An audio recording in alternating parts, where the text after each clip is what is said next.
Okay, so why are we all here? Or perhaps the more relevant cliche is, what are we at all? We look up at the stars and we ask the wrong questions. Instead of asking so much about what's out there, as mind-boggling as it may be, people do not spend enough time focusing on what's actually between our ears and right behind our eyes. And it's the very epicenter of every moment of reality that we experience from birth until death. In a similar vein to one of Carl Sagan's famous monologues, known as the Pale Blue Dot, in which he reminds us that every peasant, every mother and father, every hopeful child, every saint and sinner has all lived out their lives here on this tiny mote of dust, suspended in a sunbeam, so too have all the above and all others used this pink, wrinkly thing to experience every second of it. But unlike Earth, no one has ever left its contents, and returned. So as far as the modern human is concerned, the brain represents the most fundamentally central object of our existence, and that is no overstatement. Life is like a virtual reality game.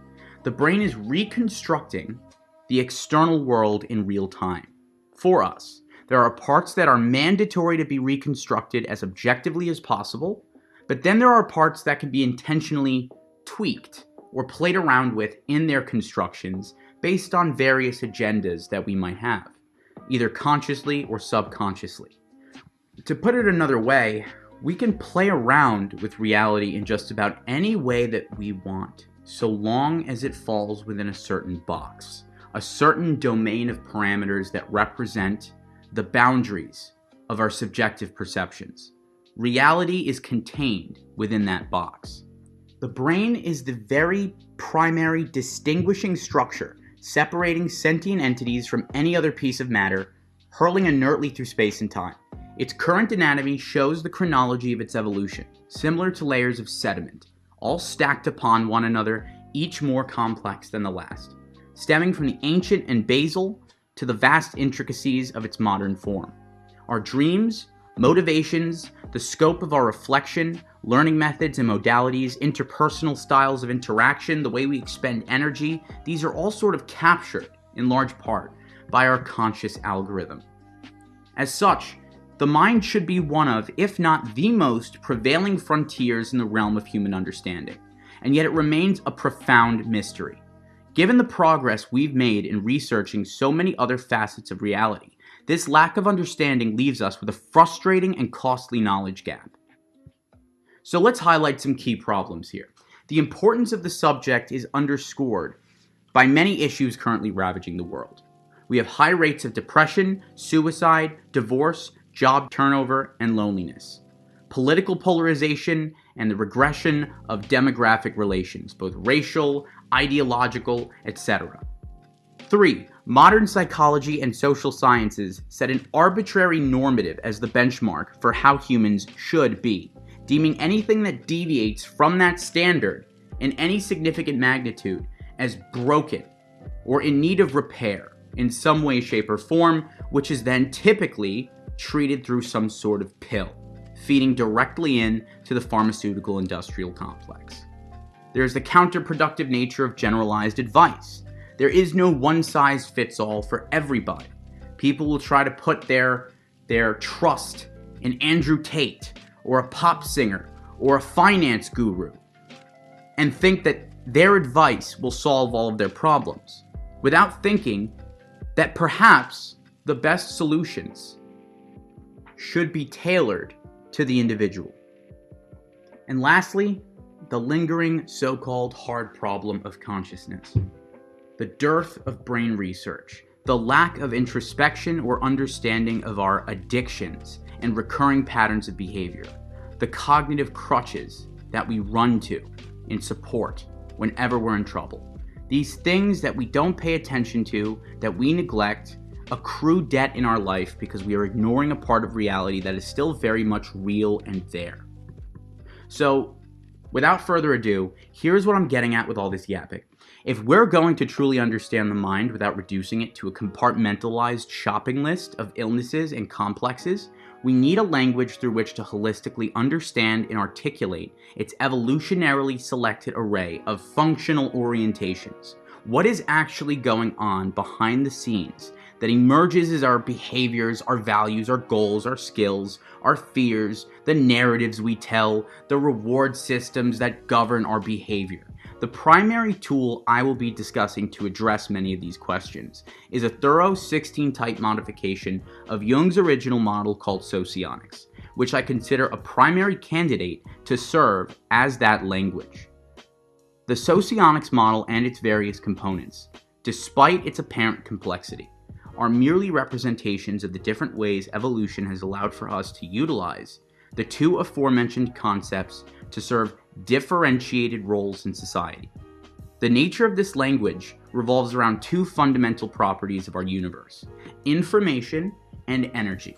When you boil down existence, it becomes clear that our relationship with the external world is ultimately governed by these two crucial concepts. Information helps us derive data and understanding about the phenomena we experience at any given moment. The only reason we're able to make sense out of the chaotic reality that surrounds us is because of various forms of information inherent in stimuli. Otherwise, we would never be able to distinguish anything from anything else. Reality would simply be noise, an array of potentialities, mathematic geometry that represents the rules that contain it. Additionally, energy is what allows us to metabolize and act upon that information, to allocate priorities and make informed decisions. There are many various personality theories that try to map out the human psyche, but the framework that seems to most accurately map its diverse manifestations in a coherent way that is also poised to accommodate future research is Socionics. The background of Socionics traces all the way back to Eastern philosophy, Western esotericism, from Taoism, Buddhism, Confucianism, from Plato, Socrates to Aristotle, from Kant, Schopenhauer, Hume, and Nietzsche. These are all just some of the key people who expanded people's horizons in questioning what reality is and what it means to be a sentient agent within it. The renaissance of contributions to human knowledge were pivotal in helping one of the core fathers of modern psychology, Carl Jung, distill four fundamental concepts that sought to articulate the primary components of consciousness, and miraculously still remain relevant to this day. Upon publishing Psychological Types over 100 years ago, these concepts were revealed to the world as logic, ethics, intuition, and sensation. What is most remarkable is that these concepts, again, still remain relevant to this day.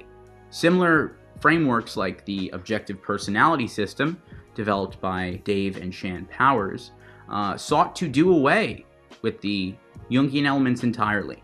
But upon trying to objectively map people's behavior with a reliable framework, they discovered that the Jungian elements were too useful to do away with. In the decades after Jung originally published his works, those four initial concepts, in conjunction with the dichotomies of extroversion-introversion and rational-irrational, the former being a concept which is largely acknowledged in modern vernacular, especially through frameworks such as Big Five, subsequent psychologists and other researchers have helped hone and refine Jung's initial framework into what are now known as the 8 information elements, which form the backbone of Socionics. Early to mid-20th century breakthroughs in physics and psychology, brought about by the likes of Einstein, Bohr, Heisenberg, and Maxwell, were crucial influences for those who further refined Jung's works, as well as Piaget, B.F. Skinner, and Chomsky. The combined knowledge of the century was pivotal in the creation of the first model of information metabolism by Antony Kapinski. Information metabolism looks at the self, the mind, and the human body not as metaphysical miracles or anomalies, but rather as a biological system that is in a constant state of exchange of information and energy between itself and the external environment. One that has evolved to perceive, synthesize, package, and store data in tandem with energy to facilitate interaction with the environment. The why we do what we do and what goes on behind the scenes to externalize our cognition. It wasn't until a Lithuanian psychologist by the name of Osra Augustina finally combined Jung's cognitive functions with Antony Kapinski's model of information metabolism, along with the math of Gregory Reinen, that our existing understanding of physics, math, evolutionary biology, and cognition were unified into Model A, the first iteration of Socionics. Other notable socionists that eventually expanded upon this initial iteration include Viktor Galenko, Bukolov, Filatova, and the like, who will be discussed at further points in this channel's evolution. So, the depth of Socionics may at first seem alien or daunting to many people. Thankfully, there currently exists a more common and simple proxy for what this framework is describing. It's Myers-Briggs. A lot of people are very familiar with Myers-Briggs and its simple 4-letter codes and fun, colorful character archetypes that 16 personalities and the like have done a great job at marketing to the masses. Unfortunately, this system lacks any real mathematical foundation or rigor, and it relies on a disjointed set of descriptions. Thus, it remains mired in vagueness and is ripe for the Barnum effect to fester and obfuscate its reliability in any actually scientifically rigorous context.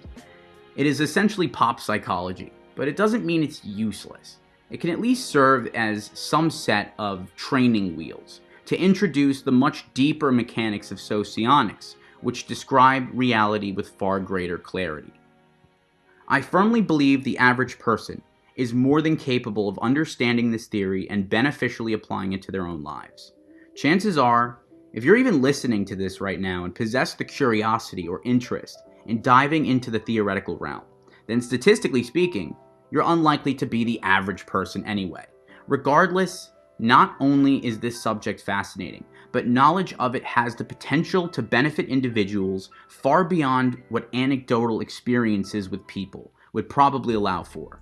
It's about increasing the probability of making better decisions and understanding how and why the diversity of cognitive preferences allows society to function.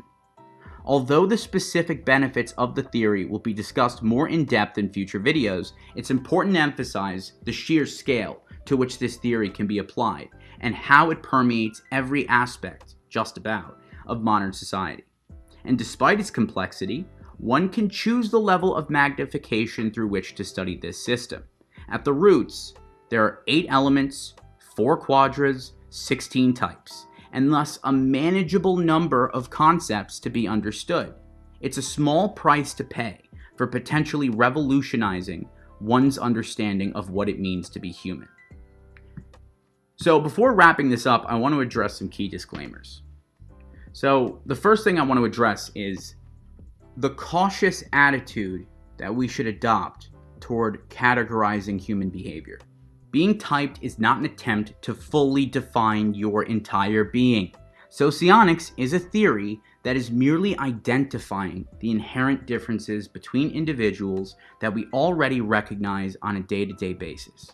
You can use your brain in a way that is dynamic in terms of how it adapts to any given situation and learns new things, but it's still stable enough to make you consistently you. Personality traits have been shown to be largely stable across the lifespan. Yes, there are extenuating factors that influence who you are. However, you're not unrecognizable to the people around you on a day-to-day basis. There is a pattern or trend to how you behave, no matter how chaotic you may seem. With that being said, the 16 categories aren't as rigid as one might initially perceive. There's always room for growth, as well as various concepts within the theory that account for the different ways a type can manifest. Secondly, this is not astrology or occultism. The inputs for determining type have nothing to do with celestial bodies or unmeasurable supernatural forces, but rather causal factors that directly influence how we interact with our environment, data, patterns, principles, ethics, etc. Though I will discuss how mental illness can impact type, this theory is primarily meant to apply to people possessing a certain threshold of health and stability in their lives. Those afflicted by issues hindering their ability to function at a reasonable standard are not ideal to be typed until more research has been conducted. Next, I don't know what the rules are for making these channels, So let me just make it clear, I'm not a doctor, okay? Anyone suffering from serious conditions should seek professional help first and foremost, and this is not meant to be any sort of advice to help heal actual documented psychological ailments. Next up, speculations made on this channel, unless specified, are not necessarily fixed truths or rules unless sufficient data has or can be collected to back them. We're all still learning. I'm not the prime expert on this theory, and thus the concepts I discuss are attributed to the founding figures of the theory. Lastly, Socionics' worth is determined by its ability to accurately describe the structural aspects of cognition in a measurable way, as well as its durability under scrutiny. Any other way of applying it is essentially treating it as a toy. To recap, this channel is, wait for it, about socionics, as well as other scientific works that have influenced its construction. In addition to this, I will also be discussing some tangential typologies that are very similar to it, but the main focus will be on socionics due to its all-encompassing nature. The physical reality we live in, the forms of information that we're able to even perceive, and the patterns, reasons, values, and emotions that all converge to form an ensemble, a symphony of sorts, from a very early time in our life, establishing the vectors for neural pathways that are paved throughout our youth to influence what we become as adults. It is about capturing the story, the mythos of us. The explanations we cook up for why we do what we do are largely, as they sound, explanations and confabulations emerging from much more fundamental and, in many cases, concealed mechanics which operate behind the scenes of our awareness. The mechanics which are still largely uncharted territories, despite how knowledgeable our species currently is. With all that being said, my goal is for this channel to serve as a corked bottle to be tossed into the void in hopes of inspiring others to recognize the importance of the subject, as well as to serve as a catalyst for this frontier of research. Given how much more willing society has become to discuss matters such as the nature of mental health and the hard problems of consciousness, it should hopefully be only a matter of time before this subject becomes more central in the realm of cognitive science. In future videos, I will be talking about an array of topics that cover the most basic and important components of socionics, such as core dichotomies like extroversion-introversion, core groups such as clubs, quadras, temperaments, as well as the evolutionary context and future implications for this and similar theories on the future of psychological, neuroscientific, and even physical research.